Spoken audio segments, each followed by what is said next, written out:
Hello friends, welcome to my YouTube channel. Here's another video to make your learning easy, and today the topic is oral submucous fibrosis.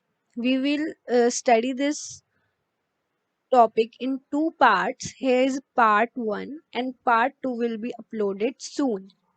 But first, please like and subscribe my channel and do share it with your friends to get more videos from BDS topics like this, which will make your learning easy. So, in part 1, we will be studying introduction, definition, etiology, pathogenesis, etiopathogenesis of areca nut, and clinical features of oral submucous fibrosis. Starting with the definition of oral submucous fibrosis. First of all, oral submucous fibrosis is a precancerous lesion which is well recognized. The definition starts as and it is an insidious chronic disease affecting any part of the oral cavity and sometimes pharynx also. Although occasionally associated with vesicle formation and also with juxtaepithelial inflammatory reaction, followed by epithelial atrophy leading to the stiffness of oral mucosa, causing tremors and inability to eat. Tremors is the important feature of oral submucous fibrosis and it causes inability to eat. Moving forward to etiology of submucous fibrosis. It occurs due to eating of chilies, tobacco, chewing of tobacco, lime, immunological disorders, nutritional deficiencies, and also due to betel nut.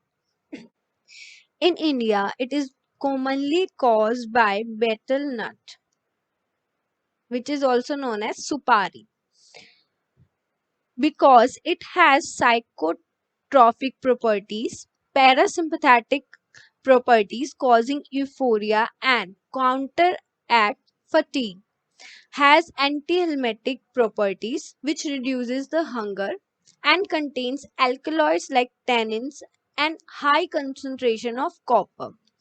Alkaloids are ericoline, arcidine, main active agent causes oral submucous fibrosis.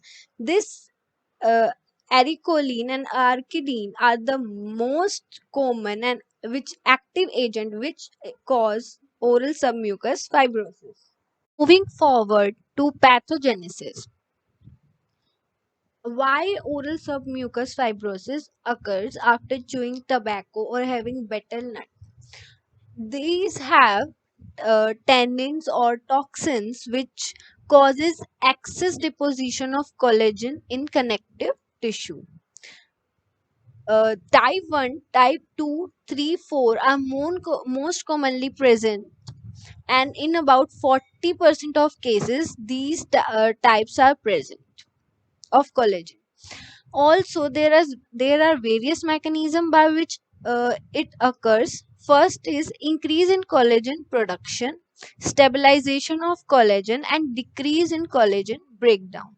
Either collagen production is increasing or its breakdown is decreasing, and this happens gradually in 3 to 5 years. This process takes 3 to 5 years.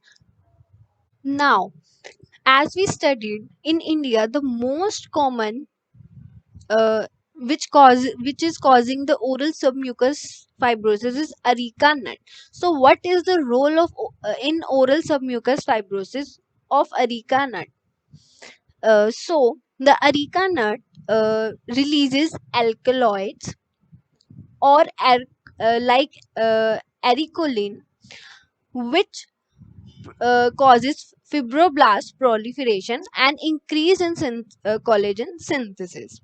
Now, if any trauma has occurred to oral mucosa and we are still chewing the areca nut, then it will cause inflammation and there will be growth factors. Now it also contains flavonoids and high concentration of copper as we studied earlier.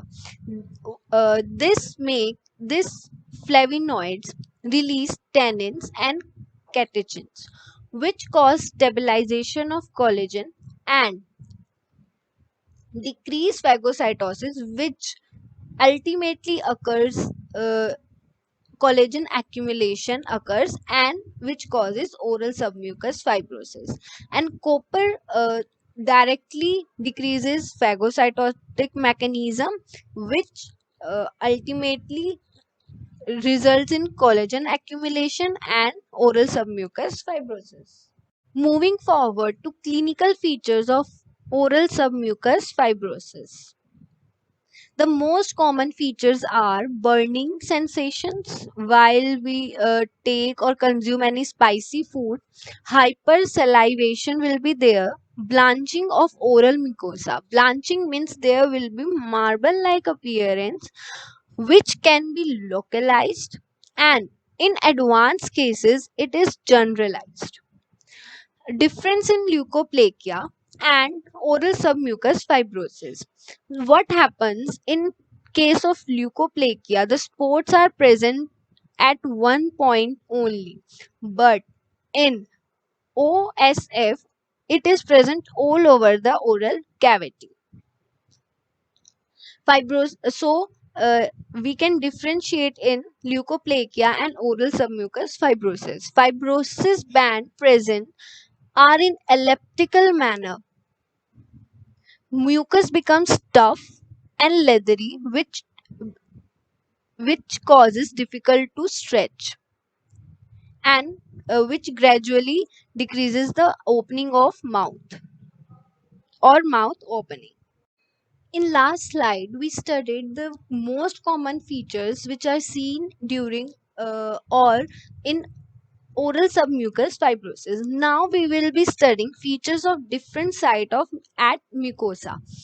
अलग अलग side पे क्या features होंगे. तो first is labial mucosa.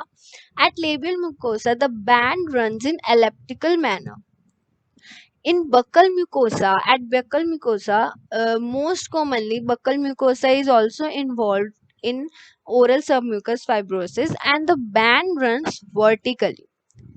At labial mucosa it runs elliptical direction, and in buccal mucosa it will be running vertically. In tongue tongue will show blanching, that is redness is lost and tongue becomes pale. Also in elastic and deep papillation will be seen. There will be no papilla, it will appear smooth. Soft palate. Vulva is shrunk and become inelastic, becomes bird-like in shape. It is diverted to one side, and it resembles in hockey shape manner or hockey stick shape. In very advanced stage, most common features are tremors. Tremors is the most common feature in advanced stage. Because of fibrotic bands, there is gradual decrease in mouth opening. Normally, the mouth opening is about 3 fingers wide, but in case of oral submucous fibrosis, it is very much difficult to open mouth because of fibrotic band or collagen deposition, it which makes difficult to take food, and in some cases the mouth opening becomes nil. There will be vesicle formation and ulcerations. Ulcerations are small fluid filled blisters of 0.5 mm. Pigmentation may be hypo or hyperpigmentation of lips will be seen, and potassium. These is the important feature. These are small pinpoint budding, like we can see in this picture. Small pinpoints will be seen. So here we end with the first part of oral submucous fibrosis. Thanks for watching. Do watch second part. In second part we will be studying histopathology, stages, different stages of oral submucous fibrosis, and what is the treatment. Thank you.